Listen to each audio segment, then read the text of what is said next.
Let's call the meeting to order. This meeting is being recorded. I would ask if there's anyone else recording this meeting.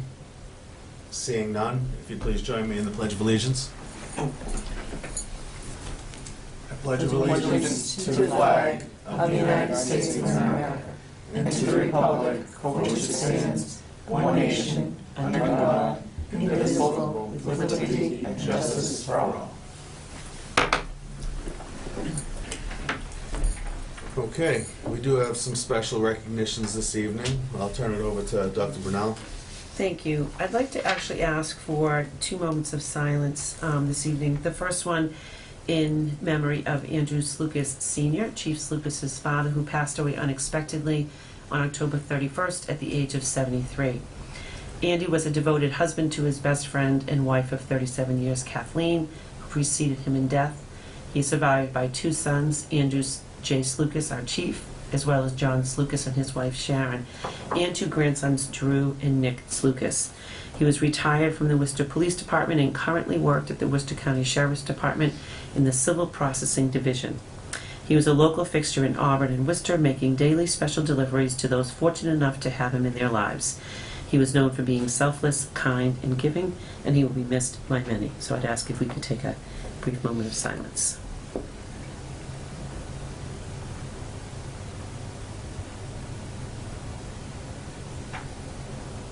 Thank you. The other moment of silence to offer for the 3 Quabog High School students tragically killed in a car accident yesterday, as well as, excuse me, for their families and friends who have suffered a devastating loss. So if we could have a moment, please.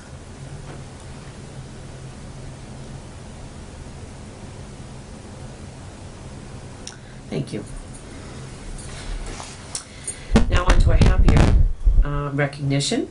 We'd like to welcome Stephanie Peterson if she wants to come up to the podium. Stephanie is being recognized this evening for a Certificate of Academic Excellence. This award is actually given through the Mass Association of School Superintendents. And as I've shared with you in the years past, Stephanie is a most deserving candidate, but we're fortunate that there were a number of students. But I want to share with you some highlights of Stephanie that earned her this recognition. So her current grade point, average is 4.339.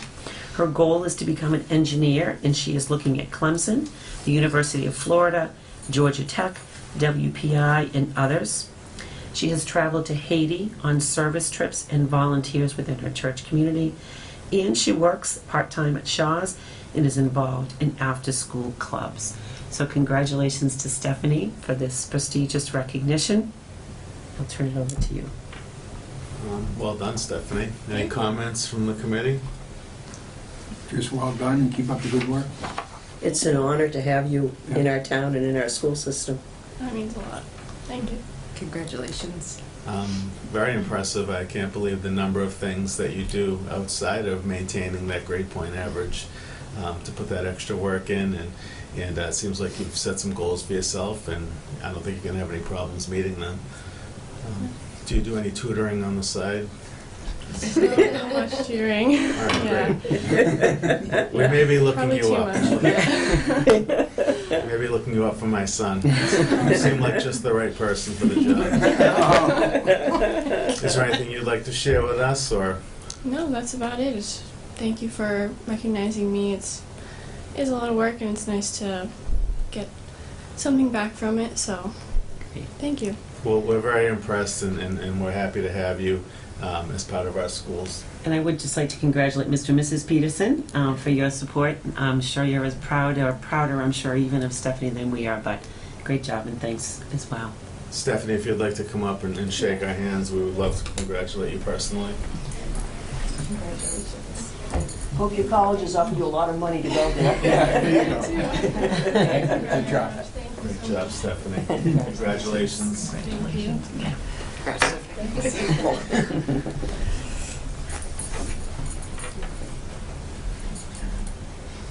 And if you folks would like to take off, that's up to you. We don't want to keep you. I'm sure she has plenty of studying to do. She's like, oh. Oh, it is. Actually, Oh, Stephanie, Steph. I'm sorry. This is for you. My apologies. Thank you, Mr. Page.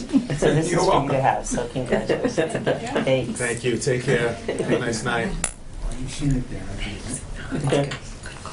And the final recognition this evening, as you know, we recently had the marching band come and do a presentation for us. So I wanted to let you know that in the most recent competition, they earned their highest score to date on Saturday. And then on Sunday, despite the rainy and windy conditions, they received a silver medal and a 4-star rating across all categories. So they just continue to excel and do great things. So I wanted to make sure that you were aware of that as well.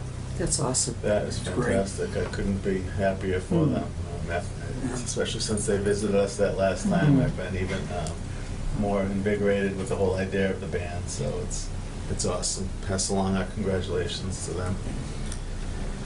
All right, are there any citizens' comments? Seeing none, I would entertain student representatives report. I'm sorry, Ryan. It's fine, don't worry about it. So. So a lot has happened since the last meeting I was at.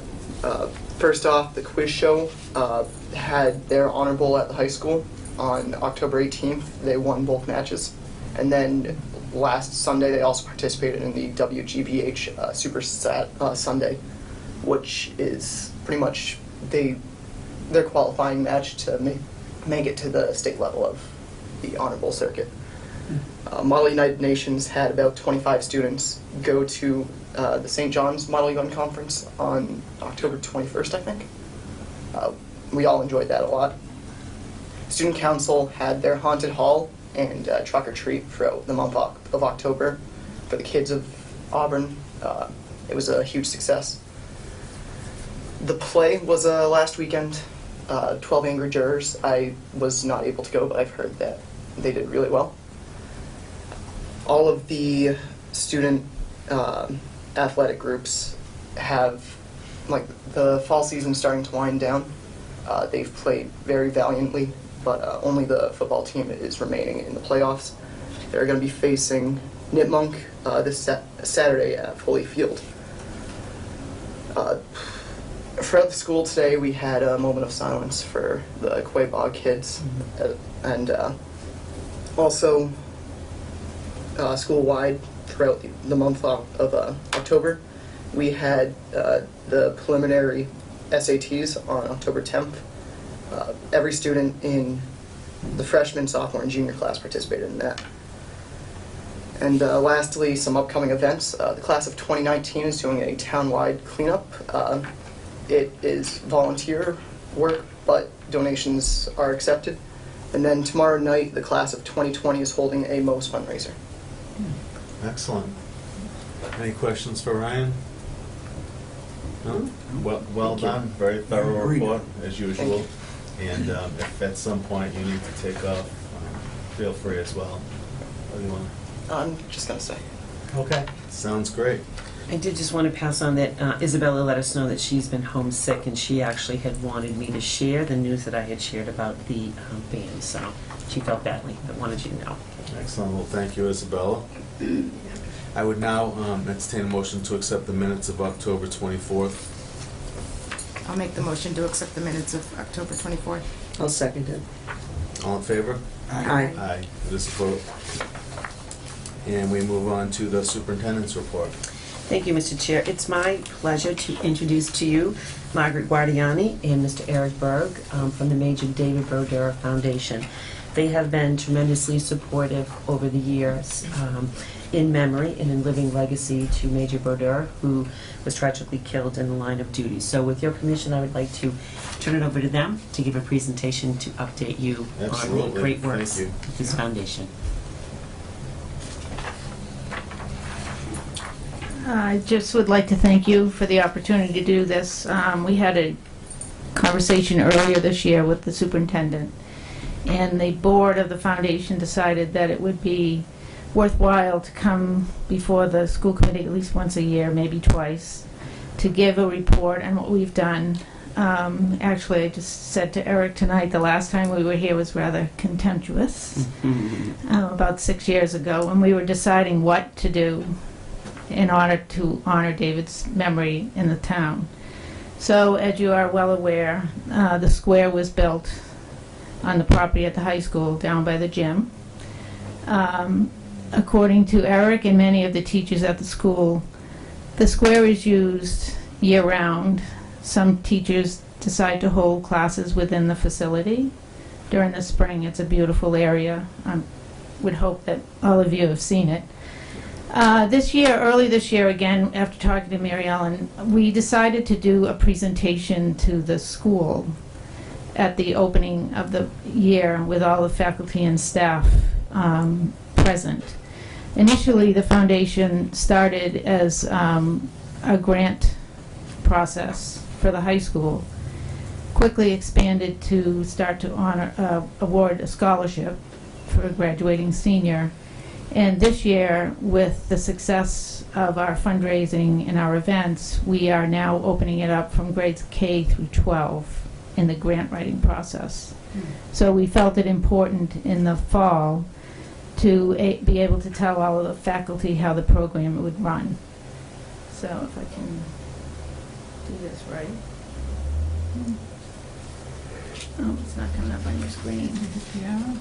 But I think Dr. Brunel put a pamphlet on your Yes, she did. desk. So essentially, the purpose of the foundation is to honor the life of David, working collaboratively with the students of all of the Auburn schools now to provide grants and scholarships in the area of academics, leadership, community, and extracurricular activities. We have a committee that sits on the selection of the scholarships, and we have a committee that does selection for grants. So the process runs, we are now working very closely with the schools. So the process runs through each department for a grant, and we work closely with the guidance department in the awarding of scholarships. So we give the guidance department our criteria in order to award a scholarship, and they make an initial selection of candidates. We make the final selection. So within the folder that you got, the other thing to see is we gave a little bit of an overview of where we stand now. The foundation has done extremely well. We have very good support from the town. We have very good support from North American Martyrs Church for the location of our annual 5K run and walk. Every year that event has expanded, gotten more people involved. We stretch out for donations, obviously, to whomever would give, but Auburn and the City of Worcester and many of the vendors have been very generous in their donations and their support. As you can see inside, there are different areas where grants have been awarded, different amounts. The criteria is that in the high school, the student writes the grant. And the grant is then reviewed by the advisor, and then it's submitted to our committee for review. The same thing goes for the kids in the middle school. The intermediate and the grammar schools can be written by the teacher, and then we will review the grant. So some of the things that we're quite proud of is one year we had a challenge to one of the groups that needed $1,000, and we said if you raise $1,000 more than 2 weeks, we'll double it. So we are very open to support in any way to the students of Auburn. The BRIC program, if you have been if you've walked into the site, that BRIC program is still ongoing. I believe we had 16 put into the site this week, and that program is ongoing. So we had this little, I don't think we can get it to go, but it's fine. Most of the information is in the pamphlet. We just thought we'd show you some summary sheets. I'm not sure if anyone has any questions, but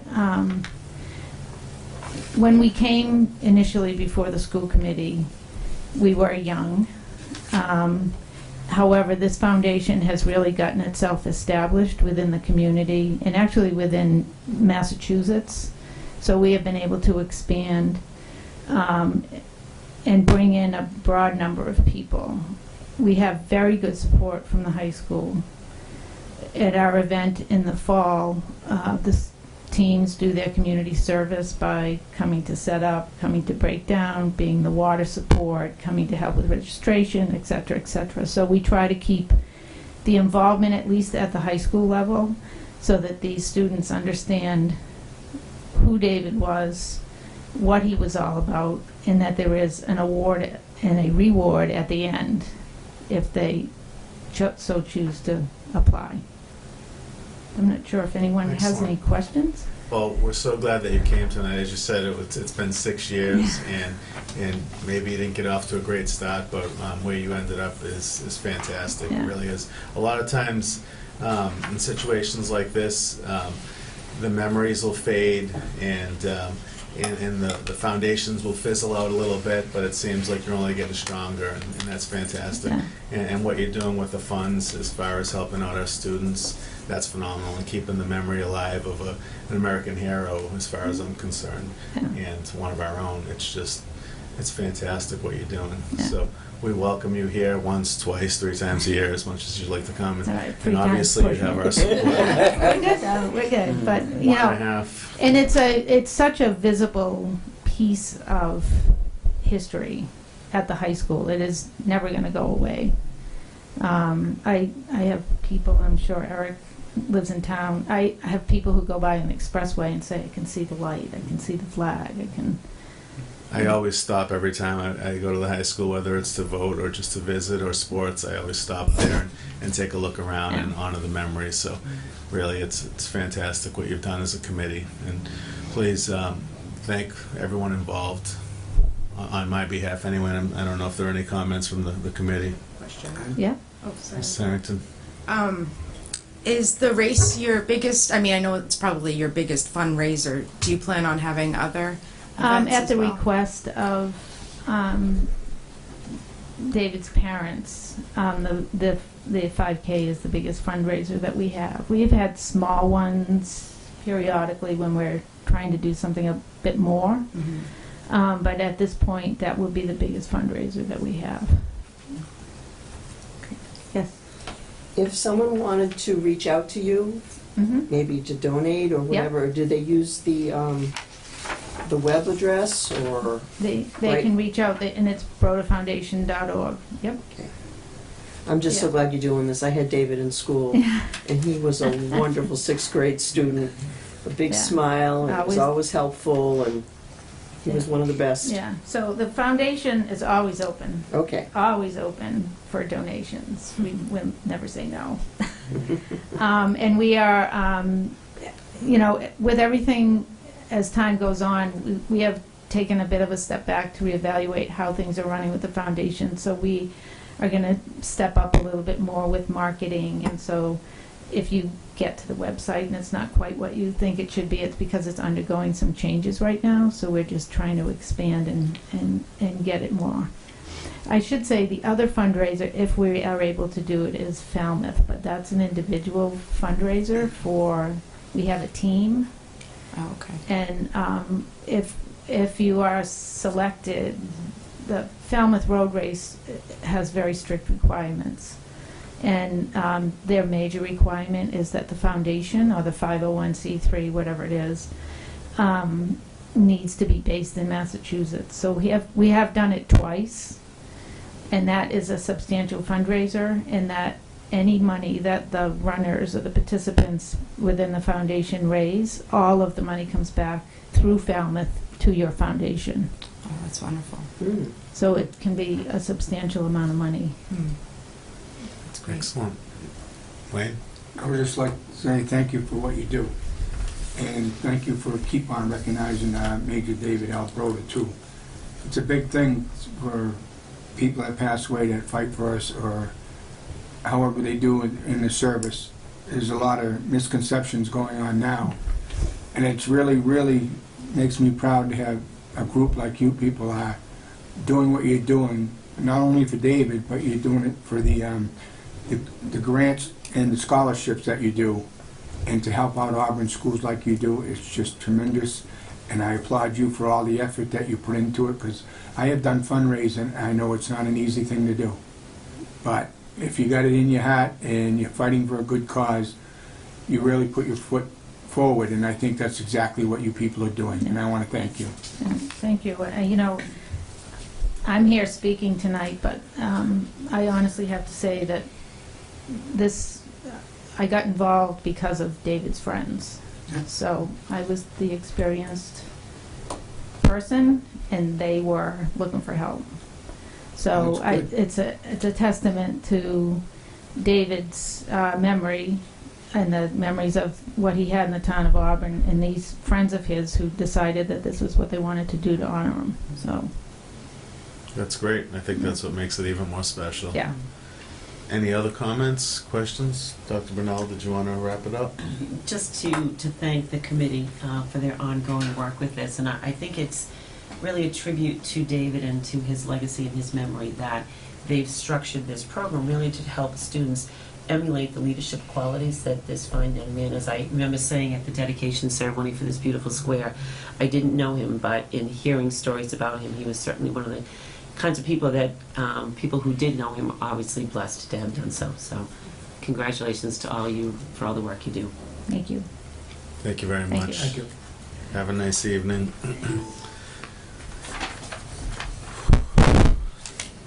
Thank you, Eric. You're probably the one behind the scenes making most of it work. That's why he's staying behind the scenes. Yes. And you had to call him out. Well, it says he's the president. I mean, he needs some. All right, moving on. So I want to bring to your attention the 45 high school seniors who recently qualified for the John and Abigail Adams Scholarship, and those are awarded to seniors in Massachusetts who earn certain criteria. You have to earn a score of advanced and proficient on the grade 10 MCAS test and ELA in math, and have to be in the top 25% of their graduating class. So it's always one of Dr. Lozay and my favorite events that we will go. We recognize them on the Wednesday morning for the breakfast before Thanksgiving, but would like to read their names here and congratulations to them. Cole Belog, Madison Boulay, Bridget Campbell, Nicole Causey, Hannah Cherry, Megan Corey, Sydney Dinsdale, Amanda Doherty, Kerry Dowd, Catherine Dudka, Corey Duff, Rebecca Engel, Samantha Fulkrod, Emily Frost, Ethan Goodrow, Rachel Griffin, Maggie Grogan, Zachary Hauga, May Wynn, Maxwell Jonkus, Tyler Judice, Gabrielle Lemansky, Isabella Laurie, Gwyneth Lutz, Jonathan Marchant, Sen Miglin, Caitlin Norwood, Renee Ordway, Matthew Palmer, Stephanie Peterson, Anna Petrowitz, Kyle Powers, Caroline Saltz, Brian Sarkeesian, Samantha Sheehan, Jacob Stokes, Madison Swedberg, Brenda Tarr, Jen Torini, Rick Terrian Jr., Matthew Tran, Bridget White, Cameron White, William Wright Jr., and Andre Zink. So congratulations to all of them, and we look forward to celebrating with them on the 22nd. Excellent. And thanks to the instructors who prepared them for that. Agreed. Wanted to share with you the Chamber of Commerce, as we've shared in the past. They are tremendously supportive of us in our students as well as staff, so scholarships and grants. So I want to congratulate those teachers who were successful in writing grants that were awarded by the Chamber. At Auburn High, it was Greg Pratt, as well as Don Heidemann and Ginny Bailey. At the middle school was Jared Kahn, as well as Tammy Bailey and Megan Kehoe. At Swanton Road, there were 3, Sarah Cannell, Jamie Nicopolis, and Ann Shane and Sean Dunn, who collaborated on one. At Packagug School, congratulations to Julie Benoit. At the Bryn Mawr School, Mary Johnson and Jenna McMenemy wrote a joint grant, as well as Deb Kozik and Eileen Torini, with Carrie LeBreton writing one that'll be shared between Bryn Mawr and Packagug. And at the Auburn High Preschool, Claudia Lane, Kim Levin Savage, and Sarah Lemovitz. So to all of these individuals for taking the time, I congratulate them, and those who wrote grants that may not have been funded this time, but bringing some really innovative practices to our classrooms. So I thank them and the Chamber as well. Excellent. Thank you very much. Yes, thank you. We were recently outreached, I should say, Dr. Chamberlain and Mr. Gagnon, by the Center for Instructional Support at the Department of Ed. Amy Garrad had reached out to them. They're making visits to classrooms and schools across the Commonwealth. And what they're looking to do is to learn how to make their resources at DESE even more accessible and useful. They want to actually go into classrooms, observe practices, and it really is nothing evaluative. It's not about accountability. It's just to try and build a stronger collaboration between DESE and schools. So Dr. Chamberlain and Mr. Gagnon, Bryn Mawr and Auburn Middle School was selected. They're working out dates, and we're thinking it's going to be sometime in early December, but wanted you to know because it's a nice honor that they'll be visiting our schools. It is, yes. Great. Next, as we do on a quarterly basis, the Southern Worcester County Educational Collaborative Quarterly Report for the first quarter is in your packet. I would ask that you accept it as part of the collaborative requirements. I would entertain that motion. I'll make the motion to accept the SWCEC quarterly report for the period of July to September 2017. Do I have a second? Second. Any discussion? All in favor? Aye. Aye. This is a vote. In the next quarterly report, as part of the Assabet Valley Collaborative now, although there are a couple of school committees who are waiting for them to officially accept us, I would ask that you accept the ABC quarterly report for the first quarter, and hopefully when this was emailed to you, you had a chance. Much of what they do there is electronic, so there were links to visit things, and would encourage you to accept it as written. I would entertain that motion. I'll make the motion to accept the AVC first quarter report for the 2017-2018 school year. Do I have a second? Second. Any discussion? All in favor? Aye. Aye. This is a vote. And then finally, we received correspondence from the town manager that she had been outreached by Mr. Robert Lynch, who lives on Grandview Street, inquiring about potentially purchasing some land. Mr. Fahey and I did take the opportunity to go and view the parcel of land, and included in your packet is information that came from the town manager as well as from the assessor's office. And based on the location of this property, it is my recommendation that you not sell this to Mr. Lynch. And he actually came into the office one day just to find out about the process, and I did share with him, it happened to be the day that we had gone to view the property, the parcel. I did share that it would be my recommendation not to sell it. One of the reasons being that the assessor said that actually a portion of it is part of the main property on which the school sits. But secondly, to leave options open should there ever be a need to expand. There aren't any currently.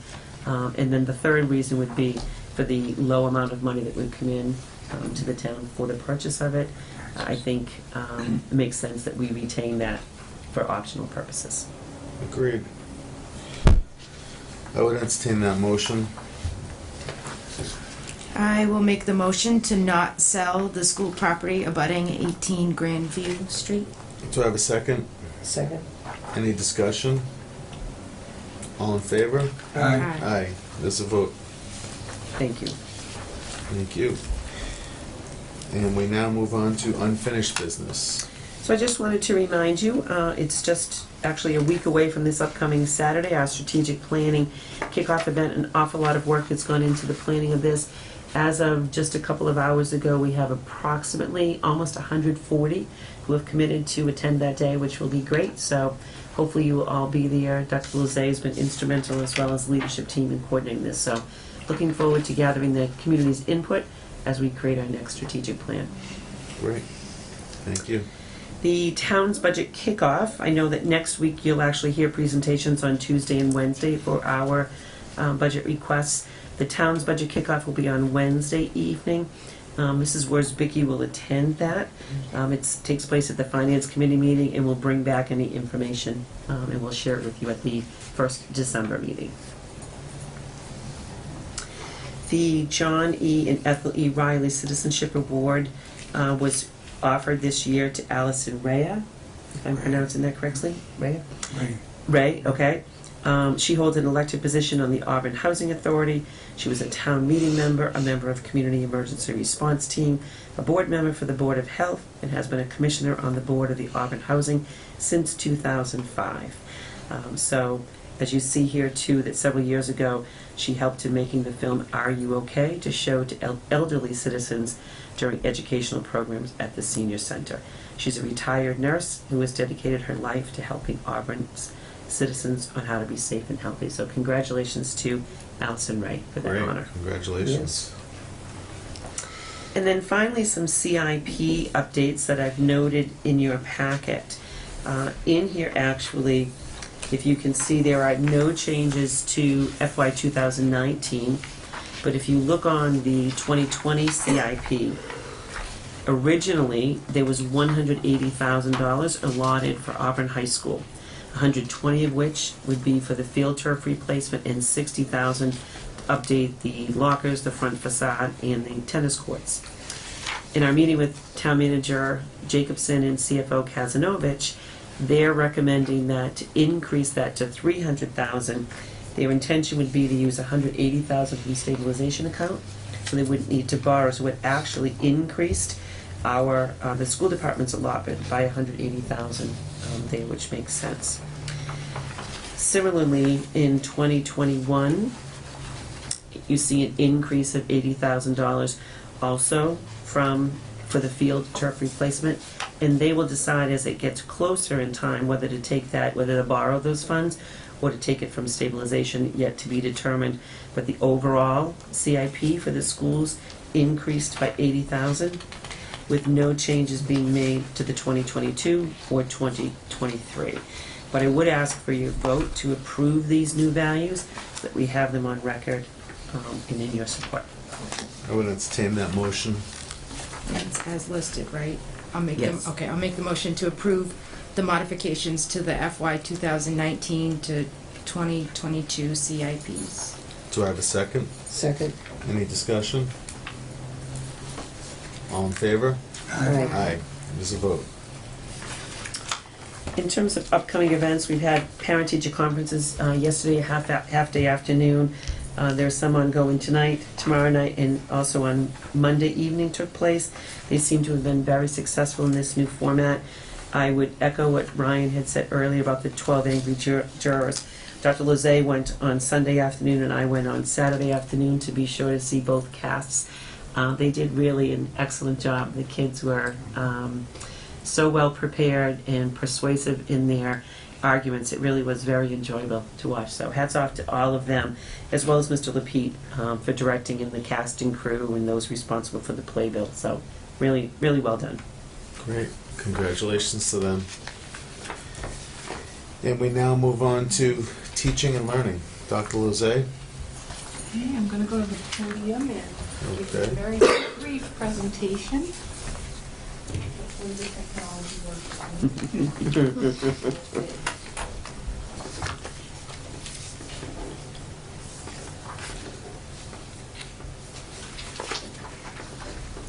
Want me to hit the lights? Work.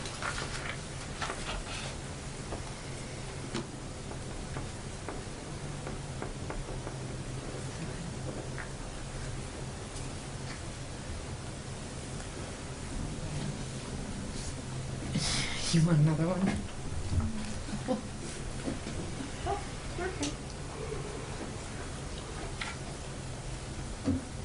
Shows on the screen, but it doesn't show All here. three? Bear with me a little bit. So, as you all know, last spring, we took a very brand-new state assessment. That assessment is now being called MCAS 2.0 or the Next Generation MCAS. Goes by either name, Next Gen for short. So tonight, I just wanted to provide you with some brief background information around the test and then share our scores from the district. What it is? Basically, it's an updated version of our former MCAS, which is almost 20 years old. The old version is now going by the name Legacy. So when you hear Legacy MCAS, they're referring to the old one. This particular assessment focuses more on the critical thinking abilities of our students, applying knowledge that they've learned, and also being able to make connections between reading and writing, and actually using more than one source to synthesize information. DESE and Measured Progress believe that this new assessment will actually give us a better picture of students' readiness for the next grade level or for career or for college, and we will see that as we go forward. It's always from the beginning meant to be an online computer-based assessment, again getting at those 21st century skills. And it was given officially for the first time last spring in 2007 in grades 3 through 8 in ELA and math. It was given by computer, but also there were paper versions for certain grade levels. Eventually, the legacy test will be replaced completely from grades 3 to 10 with the next gen test. And later in the presentation, I will show you kind of the timeline for that. This past spring, 60% of all grade 3 to 8 students in Massachusetts took the test on computer. Greater than 93% took it online on a computer in grades 4 and 8, and that's because DESE actually mandated that grades 4 and 8 use a computer. Some districts did give waivers, so that's why it's 93 and not 100, but in the other grades, the 3 and 5 and 6 and 7, they could choose to take paper-based. Some districts did, and that's why only 60%. And that was the requirement in spring of 2017. Going forward in spring of 2018, grades 4, 5, and 7 and 8 will take ELA and math online on a computer. We will also begin testing our grade 5 and 8 students in science, tech, and engineering on a computer, but it will be the legacy version of the test. So it's not the next gen test, it's just a computer-based program for the old test to get them used to the computer before moving on. And finally, in spring 2019, we expect that all testing will be computer-based all the way through our grade 10 students. Most of you will recall, because some of you received these reports for your children, that the legacy version of the MCAS achievement test had 4 levels. Advanced was the beginning and the top, and that really showed an in-depth understanding of the material and complex problem solving. Proficient demonstrated solid understanding with some problem solving.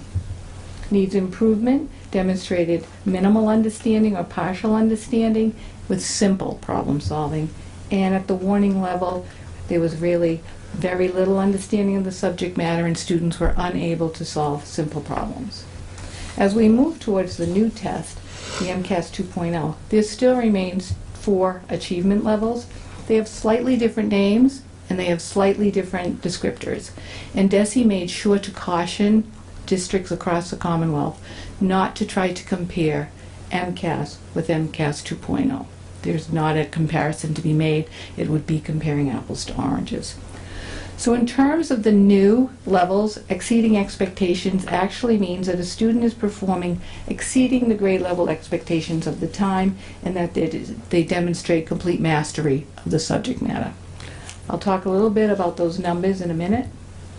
Meeting expectations is really a student who performs at the correct level. They met the grade level expectations, and that's a great indicator that they're on a trajectory to master the material at that grade level, but be ready for the next grade level. Partially meeting expectations means that they're only partially meeting the standards at that grade level. What's nice about what DESE has added to the descriptors is that whole school and home partnership. And here it says that parents should meet with the school in consultation to consider, and the word here I believe is consider, after looking at the data, whether student need additional instructional supports and what they may be. Not meeting expectations, when a student receives this score, it really means they are not ready to go on to the next grade level necessarily. They haven't mastered that material. They're not at a level where they would be successful. So instead of just considering whether there should be student additional student supports. It actually says determine what those coordinated supports will be, because obviously some are needed. If you look at the rankings here, you'll notice that each level changes within 30 points. So when you go up 30 points, you go to the next achievement level. This is interesting because the old MCAS had a 20-point scale difference, and so what Desi was cautioning us about was that it could look like our scores were lower because of this new ranking system, that more students would fall in the middle. It would resemble more of a bell curve type scoring system. So that's another reason they don't want us to really make that comparison. These are Auburn scores, and when we first listened to a lot of the conference calls and webinars, they kept cautioning districts. Now you're going to see, decreases, so try not to get too worried about them. It's the first year of the testing. When we saw this, we didn't know what to anticipate, but when we saw these scores, actually, we were rather pleased. As you can see, the state percentages of students meeting or exceeding are lower than the Auburn percentages. We exceeded the states in every grade level for ELA, in all but one grade level for math. So we're proud of our students for doing that. We also believe that the opportunities that were provided to us through DESE for piloting for the past few years, as well as our new curriculum materials that have a lot of online assessments, help prepare our students for this, as well as our teachers, because it's clear that they, in general, have strong content skills as well. Can't end without bragging a little bit, so just a few highlights. So in the T&G, our favorite medium, Auburn's grade 3 students, when you looked at the 52 districts that were reported out on, the grade 3 students had more students scoring at the exceeding expectations level, which is the highest, in all but 2 of those districts. So only 2 districts were higher than us in terms of those ratings. That's pretty impressive. Seeing exceeding expectations, as they described before, was really completely mastering the material. At grade 4, we came in around 48, 49, beating 48 of the districts in the 52 at exceeding expectations. Math highlights, and I try to highlight each grade. So grade 5, they came in about 50th, 51st. That's awesome for exceeding expectations, again. And at grade 7, in terms of math, they placed in the 42 out of the 52 for exceeding expectations, having the larger percentage of kids doing that. So we're really proud of our kids, we're really proud of our staff, and I say kudos to all of them for taking this first time ever test and doing pretty well. In terms of accountability levels, every year, based on whether we meet our targets in terms of narrowing the proficiency gap, they award each school an accountability level. However, because this is a new test, DESE has said they will not do accountability levels for anyone who took the next gen test, which is our elementary schools and our middle school. So they did not get an accountability level. What they will do going forward is use 2017's data as the baseline. So next spring, 2018, they will give us an accountability level based on what we have done between those 2 years. However, at the high school, because they take the legacy MCAS, they will receive and have received an accountability level of 2, which is the same level they had last year. And as I look through all of the districts in the Commonwealth, I have to say the vast majority of high schools, many of whom, like Auburn High was a level 1, are presently level 2s. There were very few level 1s in the high school. And a lot of times when you have really high scores, it gets more and more difficult to start to close that proficiency gap. As well, Mr. Hanfield, when we talked about some of this, shared with us that the first year when they had gotten the level 2 after being a level 1, it was a time when grant funding for MCAS prep had been cut. So those students didn't have that opportunity. We then put that in place again through local fundings this past year. We did see a bump. It wasn't quite enough, but we saw a bump. So we anticipate we'll continue to see growth. This is the plan going forward. Auburn, once again, will use the computer-based versions of all of the MCAS Next Gen tests in ELA and math, even though that's not required by DESE. We'll also begin this year, and this is required by DESE, to give our science, technology, engineering online to our grade 5 and grade 8 students. But again, as I said, DESE is giving the legacy version just through the computer. And then the plan is that in 2019, grade 10 students will begin taking a computer-based assessment, and we will all move to the next gen science assessment at that time. Grade 10 will be required this year at the high school. All high schools will be required to participate in a pilot of the online assessment for grade 10. More information will be coming about how many students we have to pick. It will have to be either in ELA or math. And as we get more information about that and decisions are made, we will share that with you. And in terms of what principals are doing, presently they're actively analyzing the data with their staffs. They couldn't wait to get their hands on it. I think we've created data geeks across the district, which is a great thing. And they're all coming up with action plans, either at grade levels or department specific. We believe that because we've provided so much explicit instruction for our students in online or computer-based assessments, that by continuing to do that, we give them an advantage. And we are continually aligning our curriculum to the standards, especially this year in terms of science. So that's our goal for this year. And that's that. So if you have any questions, I'd be happy to answer them. Any questions? Yeah, I have a question. So the scores that came home, how concerned should parents be if the scores were not up to par? Is it something that they should go to their teachers with, or, you know? So I think when you look at those descriptors, if your student is in the 2 lower levels where it suggests that you meet with the school, I think that's worth a conversation. I also think we always have to keep it in perspective that this is the first time our students took this particular test.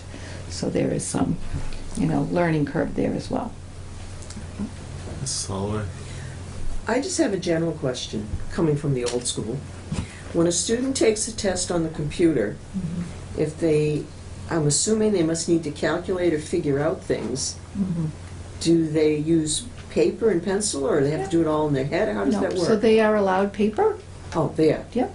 During the test, and in some instances, depending on the math course, there's a built-in calculator in the computer, and that's allowed for certain questions. Oh, okay. Yep. Well, thank you. You're welcome. Wayne, did you have anything? I'm all set. To follow up on what Ms. Harrington had asked, if a student is deemed partially meeting expectations or not meeting expectations, what type of remediation is available, and how does that vary by grade level? Right. So first let me say that the MCAS is one piece of data, and our schools, as you know through all the presentations from our principals, are constantly assessing our students' progress, monitoring them, and looking at data. So it would greatly depend on in what area, not just math in general, but what standards particularly are they struggling with. For example, some students may have trouble with facts. That's just a simple thing. We have lots of opportunities through either a math club in the morning to do that. Some of our computer-based programs help them reinforce their math facts. In terms of some literacy skills, every school K-8 has a remediation or intervention block. During that time, they may get foundational skills work where they're working on decoding and encoding. They may get vocabulary work because that might have come through on the MCAS that their vocabulary isn't strong enough. We've been having conversations about whether that vocabulary is academic vocabulary or whether that vocabulary actually is test-taking vocabulary. So some of that sort of instruction would happen. We also identify students that have low comprehension. They would get some specific targeted instruction around using some specific comprehension strategies. So there's a variety of interventions, and it's all targeted to specific student needs. Okay, excellent. And I should have started that off with congratulations. It's great to see those test scores. Yeah, We're doing good. some wonderful things, and congratulations to our teachers. I'm sure those numbers that Ms. Harrington and I are talking about are low numbers. I'm sure it's a small part of the student population, but as she mentioned, when you see that score, when a parent sees that maybe not meeting expectations is certainly a reason for concern, but I think they'll be comforted when they do call the school and Right. talk to their guidance counselor or teacher. Definitely warrants conversation, but I think you'll find that there's a lot of interventions in place that can address it. Well, please thank your faculty on our behalf for doing a fantastic Absolutely, they're doing a great job. job. Thank you very much, and thanks for that report. Yes, thank you.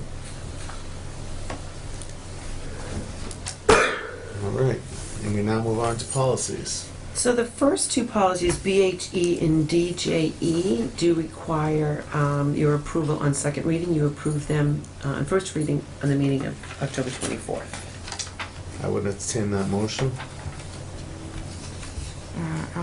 I'll make the motion to approve the mentioned policies on second reading. I didn't catch the numbers. I didn't mean the letters. AB, Do I- BHE and BHE and DJE. DJE. Correct. Okay, thank you. Do I have a second? Second. Any discussion? No. All in favor? Aye. Aye. This is a vote. And then the remaining ones, and I think that you could make the motion as listed, these were ones that came through from MASC with recommended minor adjustments, and on some of them, in fact, there weren't any. Those adjustments were noted as track changes. So it is my recommendation that you accept these as amended, as noted.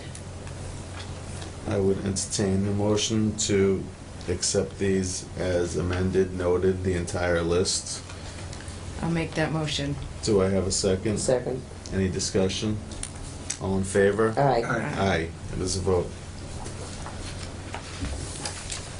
And that's it for policies, Dr. Winona? That is it for policies, yes. And anything for executive session? I don't. I did want to just remind the committee that we have meetings on Tuesday and Wednesday next week for budget, both starting at 6:30, and we'll do a kickoff on Tuesday evening with some central office and district leadership, and then the principals on Wednesday. Excellent. And Thank you they're very both much. here at 6:30. Correct, yes. Okay. I would entertain a motion to adjourn. I'll make that motion to adjourn. Do I have a Second it. second? All in favor? Aye. Aye. It is a vote. Good night, everyone.